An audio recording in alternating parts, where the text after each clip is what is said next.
पश्चिम बंगाल में 2 मई को आए विधानसभा चुनाव के नतीजों के बाद राज्य के अलग-अलग हिस्सों में हुई हिंसा को लेकर केंद्र सरकार और पश्चिम बंगाल सरकार के बीच तकरार जारी है। बीजेपी की ओर से तृणमूल कांग्रेस पर हमले के आरोप लगाए जा रहे हैं। ऐसे में गुरुवार को पश्चिम बंगाल की मुख्यमंत्री ममता बनर्जी ने इस पूरे मामले पर प्रतिक्रिया दी। उन्होंने इस दौरान कहा कि बीजेपी के नेता जनादेश स्वीकार करने को तैयार नहीं हैं। मुख्यमंत्री बनर्जी ने बंगाल हिंसा में मारे गए लोगों के परिवार के लिए मुआवजे का भी ऐलान किया।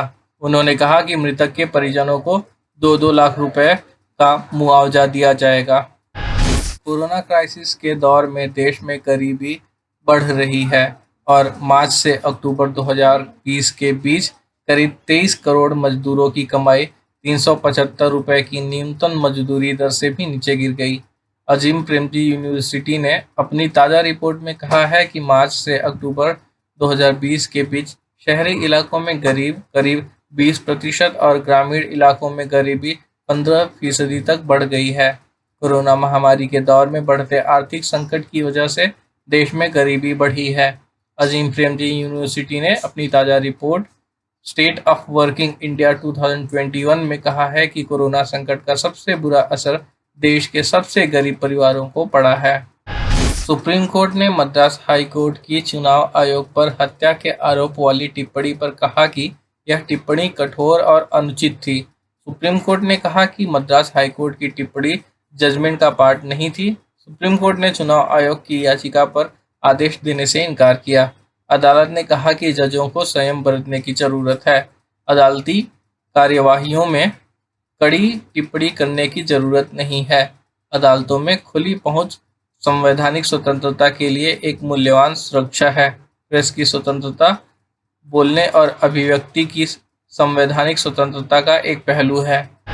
कोरोना महामारी के चलते बिहार के मुख्यमंत्री नीतीश कुमार ने राज्य में 10 दिन के लॉकडाउन का ऐलान किया है, लेकिन उनके सहयोगी पार्टी बीजेपी के एक नेता 2 दिन बाद मैंने आपको ऐसा करने को कहा था संबंधी फेसबुक पोस्ट से मुख्यमंत्री नीतीश कुमार और उनकी पार्टी जेडीयू में नाराजगी है। इस पोस्ट में राज्य बीजेपी प्रमुख संजय जायसवाल ने लिखा था कि बिहार सरकार ने उस समय लॉकडाउन की उनकी सलाह को अनदेखा किया जब राज्य में 40,000 से कम कोरोना केस थे।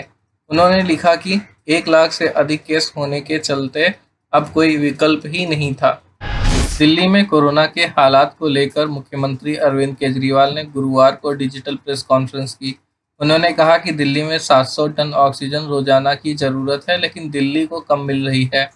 इसके बाद मीडिया में आ रहा था कि ऑक्सीजन खत्म हो रही है और मरीजों की मौत हो सकती है। बुधवार को पहली बार 730 टन ऑक्सीजन केंद्र सरकार ने भेजी है, जिसका हम तहे दिल से शुक्रिया अदा करते हैं। जब हमने HW न्यूज नेटवर्क की नींव डाली थी, तब हमने ये ठाना था कि न्यूज और इंफॉर्मेशन ये लोगों तक फ्री पहुंचनी चाहिए, मुफ्त पहुंचनी चाहिए, और हम आज भी ये वचन पर कायम हैं। पर जैसे आपको मालूम है, न्यूज चैनल चलाने के लिए पैसों की जरूरत है, तो हमको सबको न्यूज फ्री पहुंचाने के लिए कुछ मेंबर्स और कुछ सपोर्टर्स की जरूरत है। जी हां, मेरी आप सबसे गुजारिश कि आप सब HW न्यूज हिंदी की मेंबरशिप को ग्रहण करें। ये सदस्यता स्वैच्छिक है, यानी कि आप अपनी मर्जी के मुताबिक इसे ग्रहण कर सकते हैं, क्योंकि अगर आप इसे ग्रहण नहीं भी करते तब भी आपको HW न्यूज हिंदी के तमाम कार्यक्रम मिलते रहेंगे। मगर अगर आप चाहते हैं कि आजाद न्यूज जो है वो मजबूत हो, अगर आप चाहते हैं कि वो न्यूज जो सत्ता से सवाल पूछती है वो मजबूत हो, तो जरूर बने HW न्यूज हिंदी के सदस्य। जो लोग हमारे 89 रुपए प्रति महीने वाले कार्यक्रम से जुड़ेंगे, उनके लिए HW न्यूज का बैच विश मिलेगा। साथ ही साथ उन लोगों को हमारे एक्सक्लूसिव पोल्स में भी शामिल होने का मौका मिलेगा। इसके अलावा हमारा जो दूसरा मेंबरशिप कार्यक्रम है वो 199 रुपीस प्रति महीने का है, यानी कि 199 रुपए प्रति महीने। और इस प्रोग्राम में हमारे जो मेंबर्स हैं उन्हें 99 रुपए के प्रोग्राम वाले सभी चीजें तो मिलेंगी। इसके अलावा बिजनेस से जुड़ी हुई बातें भी हम करेंगे। हमारे एक्सपर्ट अखिलेश भार्गव से आप बिजनेस से जुड़े हुए अपने सवाल भी पूछ सकते हैं। हम उम्मीद करेंगे कि आप इस निष्पक्ष पत्रकारिता की राह में हमें पूरी तरह से योगदान देंगे।